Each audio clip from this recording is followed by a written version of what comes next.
les autorités algériennes, à leur tête Houari Boumediene, prennent la décision de déporter toutes les personnes d'origine marocaine. On n'a jamais ni rêvé, ni pensé qu'un jour, on sera réduit à des criminels parce que le Maroc a organisé une grande marche pour son intégrité territoriale.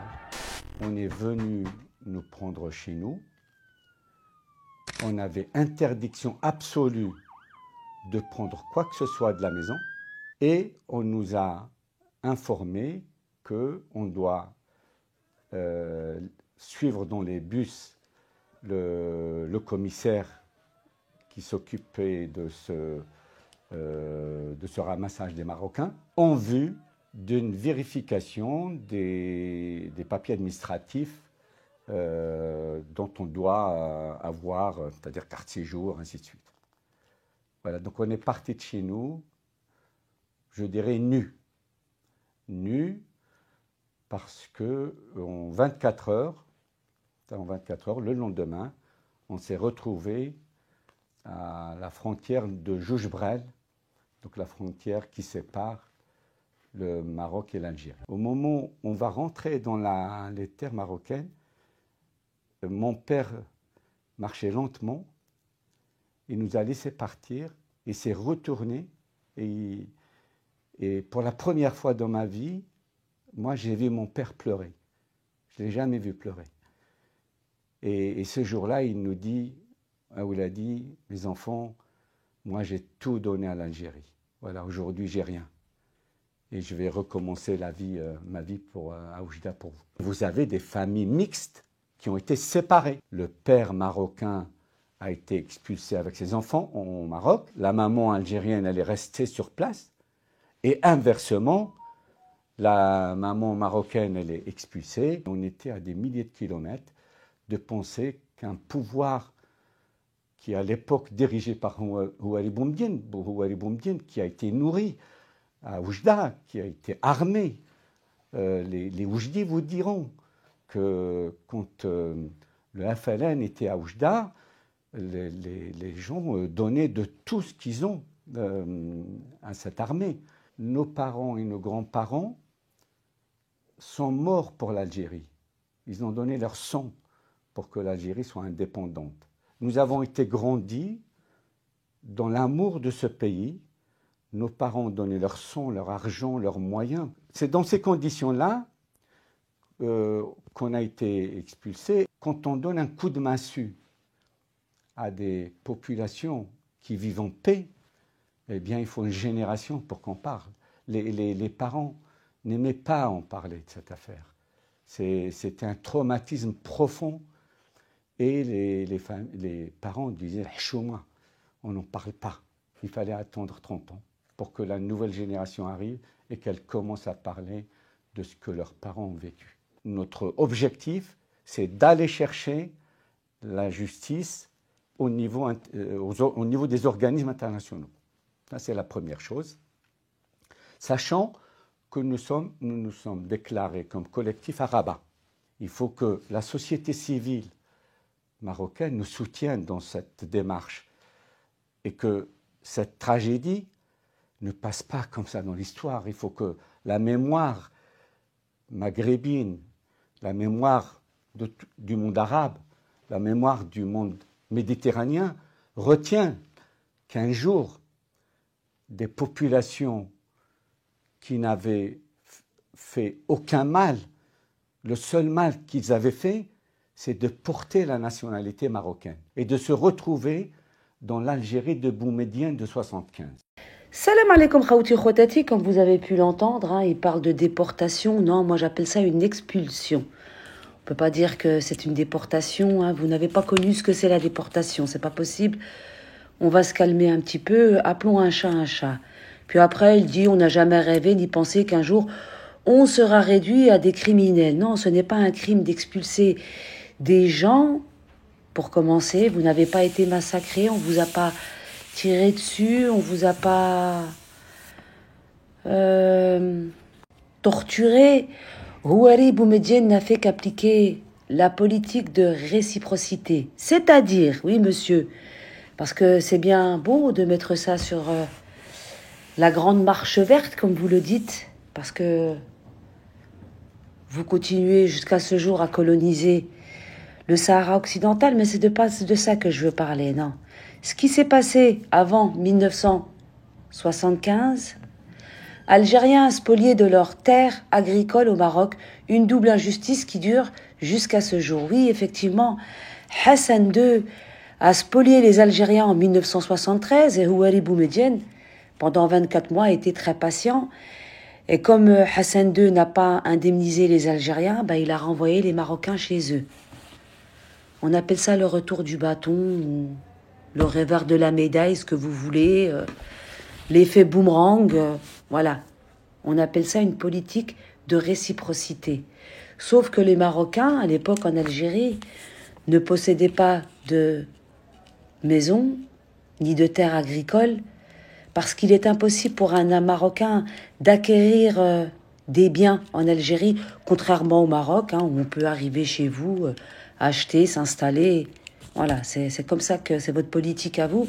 La nôtre, il n'y a que des Algériens qui peuvent être propriétaires. Voilà.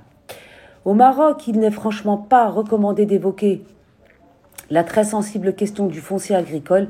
Le journaliste d'investigation Omar Radi, condamné à 6 interminables années de prison, en sait quelque chose.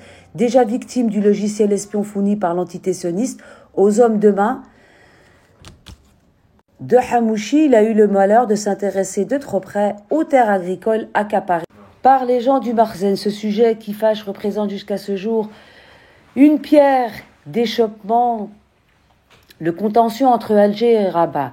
Le foncier agricole dont semblent raffoler les sbires du Marzen de l'air, en effet, de leur avoir été une occasion en or de s'en mettre plein les poches au détriment d'honnêtes Algériens qui pourtant avaient rendu auparavant d'incommensurables services au royaume chérifien pour saisir leurs propos et se familiariser avec ce sujet particulièrement sensible et pour lequel Rabat devra un jour rendre des comptes. Quelques accablants rappels historiques s'imposent. Des Algériens qui se sont installés au Maroc pour fuir le joug colonial français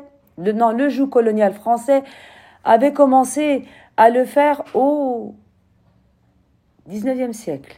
Ce faisant, ils se sont parfaitement intégrés à la société marocaine au nombre de plusieurs dizaines de milliers.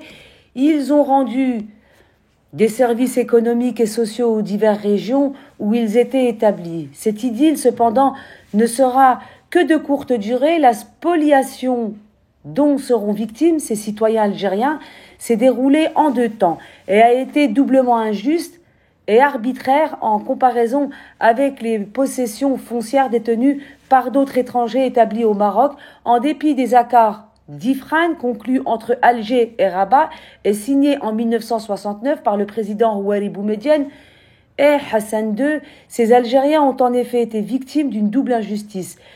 La marocanisation des terres décrétée par Drahir ou décret royal de 1973 ne s'est pas faite de manière uniforme pour tous les propriétaires terriens.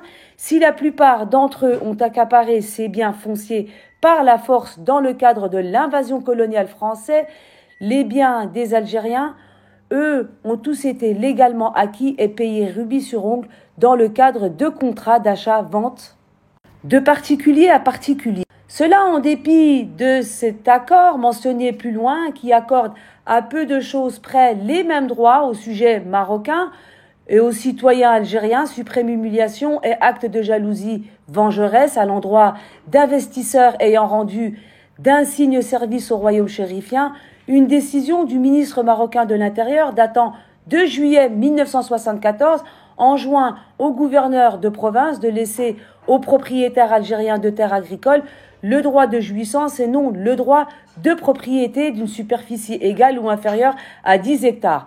Quand on sait que nombre de ces familles algériennes possédaient chacune plusieurs milliers d'hectares, on mesure la nature absolument inique de la décision des autorités marocaines. Cet acharnement contre les Algériens s'est poursuivi jusqu'en 1994 quand les autorités marocaines, prenant le faux prétexte de l'attentat terroriste de Marrakech, ont expulsé tous les Algériens du Maroc. Mais on n'en est pas encore là.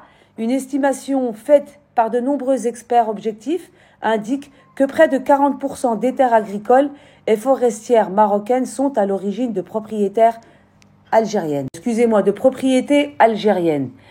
La spoliation des terres agricoles appartenant aux Algériens établis au Maroc a toujours été motivée par des considérations politiques, pour ne pas dire carrément politiciennes. Les tensions intervenues entre les deux pays en 1974, suite à l'occupation du Sahara occidental par le Maroc, ont précipité les opérations de spoliation des terres des Algériens.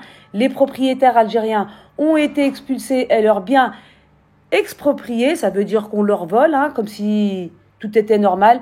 Ce n'est pas tout. En effet, le Maroc avait commis un précédent gravissime, occulté par l'histoire officielle, comme dicté par le Palais Royal. L'origine de cette agression spoliation a été le Daïr décret du 2 mars 1973, qui a permis la confiscation des terres de nombreuses et honorables familles algériennes vivant au Maroc, qui ont vu leurs propriétés agricoles confisquées et versées à une société d'État de gestion de biens agricoles, la Sogeta. La Sogeta, c'est une société d'Elisabeth.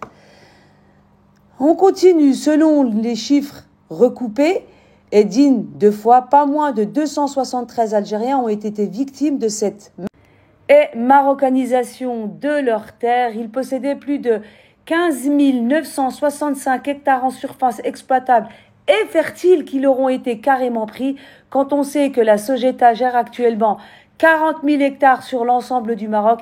Il s'agit bien de près de 40% du patrimoine foncier agricole public marocain qui a été volé à nos compatriotes. Il s'agit là d'actes qualifiés de vol et de brigandage d'État. Ce dramatique contentieux fera l'objet d'un traitement idoine le jour où il faudra impérativement solder ses comptes avec ce royaume belliqueux, expansionniste et peu soucieux de respecter ses propres engagements. On appelle ça de la traîtrise. Je vous mets la convention et les accords internationaux. Vous avez juste à appuyer sur stop et zoomer et la lire. Et puis nous avons plusieurs dates de l'expulsion. Nous avons le 18 décembre, le jour de l'Eid al-Adha. Là, nous avons le 8 décembre 1960. J'ai été voir dans le calendrier islamique, il s'avère que l'Eid al-Adha, c'était le 13 décembre 1975. Et puis là, le matin de l'Eid al-Adha 1975, alors que le monde musulman célébrait la fête du sacrifice, près de 45 000 familles, et pas 450 000. Oui, parce que je suis tombée sur une publication sur Facebook le 18 décembre 1975, le jour de l'Aïd.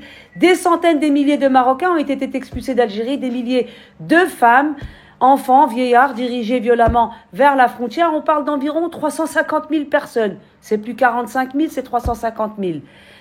Dénoncés par leurs voisins, dépouillés de leurs biens, puis déportés dans des conditions inhumaines. Certains étaient nés là-bas, y avaient fait leur vie, avaient combattu pour la libération et la décolonisation en Algérie et ont des proches qui font partie des chouhada. Ils ont perdu leur propriété et leur richesse, mais pire, des couples ont été séparés, des familles, des parents, et patati et patata.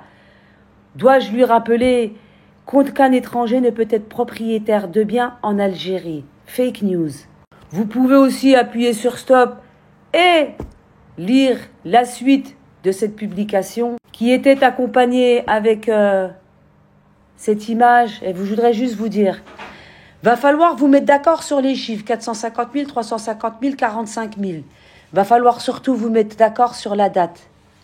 Parce que le 18 décembre 1975, ce n'était pas l'Eid al-Adha. Ala kulli hal, Houari Boumediene a juste appliqué la politique de réciprocité, tout simplement.